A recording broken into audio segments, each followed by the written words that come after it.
Some people could be more prone to rage and angry outbursts than others. And this could be harmful for the rager, the person that is being raged against, and those that are watching the angry outbursts. In this video, I'm going to share how we can manage anger naturally without any brain numbing drugs. I'm Dr. Jake. I'm a naturopathic medical doctor, integrative physician in Utah. On this channel, I share with you how we can treat your symptoms naturally without any harmful drugs or surgery. Be sure to subscribe for more videos like this to start your healing journey. So today I'm going to talk about the multiple causes of anger and how we treat it. Number one cause of anger is stress. So many of us know that stress can make us more angry or more vulnerable. What we need to do is identify what is specifically causing this stress so we can actually treat it. So there's multiple causes that can be causing the stress.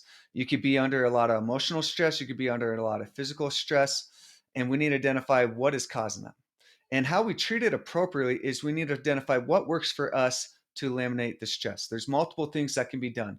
Many people like to do meditation, so they do meditation videos and they learn actually how to meditate to chill themselves out. Also, it's very important to learn how to breathe. Many times when people are have a thought of anger, if you just take a couple breaths that are you breathe through your nose, you hold it, you breathe through your mouth, you hold it, and then you do that about 3 to 10 times, and that anger will go away, and that will totally take it away, so you don't have this anger outburst, which will be embarrassing for you and also harmful for the person that's on the receiving end of it. Also, we could use several different herbs and nutraceuticals to help. Like ashwagandha is a great herb I like to do to deal with stress. There's also passion flower, valerian. There's also something called GABA that we could take, which is a natural amino acid that can calm ourselves down and deal with the stress that we are dealing with. Number two is similar to stress, but it is anxiety. Anxiety does cause stress in our body and does cause the release of certain chemicals throughout our body, like stress does, like the release of cortisol and epinephrine, which is the stress hormones, which then can cause us to have these angry outbursts when we're overstimulated with these neurochemicals. This will make ourselves more prone to have these angry outbursts. So we need to deal with this anxiety because this is going to cause this chronic stressful event. And when we always have this anxiety, it's going to cause us to be more prone to have certain angry outbursts, which we don't want. So quickly, I'm going to talk about a few things that we could deal with anxiety. We could do some of the things I talked about, like the ashwagandha, the pharmagaba, the passion flower, the valerian. That's great for stress. Also, the meditation and the deep breathing exercises is really great. And one treatment that I think is very effective and has a great deal of research on it, and some people need this to deal with their anxiety, is neurofeedback trainings. So first, what you do is you do a neurofeedback assessment, which is a EEG of the brain. We identify imbalances of the brain waves, and the imbalances that are in certain areas of the brain can lead to anxiety, like the left frontal lobe. You have too much beta in that specific area of the brain. This can lead to anxiety. So what we do is we do neurofeedback the trainings once we identify certain areas of the brain that are out of whack, and we do these neurofeedback trainings, which work by sending rewards to the brain by monitoring the brain waves. We send certain rewards when the brain wave hits where we want it to be, and then we send a reward to tell the brain that's what we want.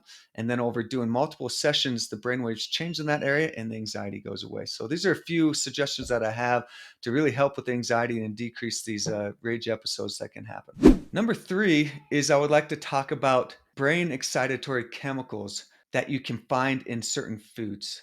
One major one is MSG, monosodium glutamate. So glutamate is an excitatory neurotransmitter. And when we have more excitement in our brain, this can lead to more outrage, anger, and not being able to hold back certain moments that we have and we just say things that we don't really mean. MSG could be a cause of that. Also, certain food dyes can be a cause of this. And there's also certain pesticides specifically that can be excitatory to the brain.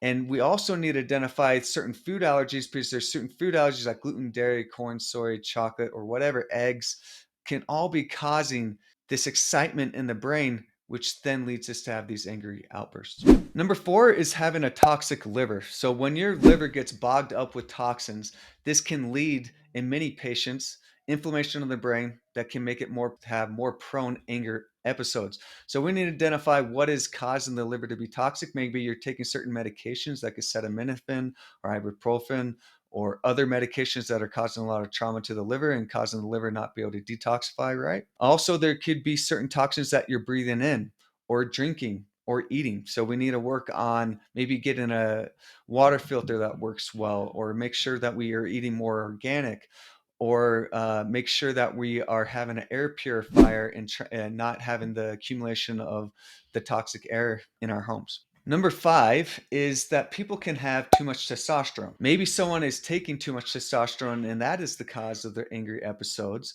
Or they might be having too much testosterone. They have no idea what is the cause. Maybe you're taking a certain herb that you don't know about that increases testosterone, that's causing testosterone to get too high. Or you could have a certain medical condition that can be serious and you're making too much testosterone and that could be causing the anger. So it's very important to, if you are having a lot of anger outbursts, to get your testosterone checked by a physician that knows how to test this and knows how to test it appropriately to really identify if you have high testosterone. If you do, then you need to go down the route of identifying why you have the high testosterone. Maybe you already know you're taking testosterone. Maybe you already know you're taking certain herbs for it. But if you have no idea why it's there, we need to look at your history to identify if there's something that might be causing that high testosterone, or we need to dive into more serious things that might be causing the testosterone to be high.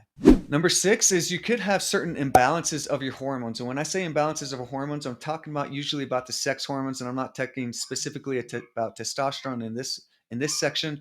I'm talking about imbalances of estrogen and progesterone. Especially in women, you could have too much estrogen compared to your progesterone. And if you have too much estrogen, that's an excitatory stimulant to the brain, and it could cause excitatory neurotransmitters to be made. And when we have too much excitement in the brain, that could cause the anger episodes. And when you have too little progesterone, you don't have calming of the brain. That is a calming hormone. And then that can cause more anger outbursts when you have too much stimulation of the brain from having too little of progesterone. Also, you want to make sure you look at DHEA in both men and women, because if you have too much DHEA, that can cause anger episodes also. Number seven, the last one I wanted to talk about is that we need to identify the long-term illness that you are dealing with and if you are treating it effectively. So let's say you are just taking certain medications to cover up the symptoms and the causes are still hanging out there. This could cause a lot of inflammation in the brain. And when you have a lot of inflammation in the brain, this causes an imbalance in your neurotransmitters, and this can lead to angry outbursts. So it's very important to really identify what is the cause of your illness and treat it appropriately, because that underlying illness can cause a lot of anxiety. It could cause you a lot of fatigue. It could cause you a lot of pain, which then is going to cause you to have more angry episodes and outbursts.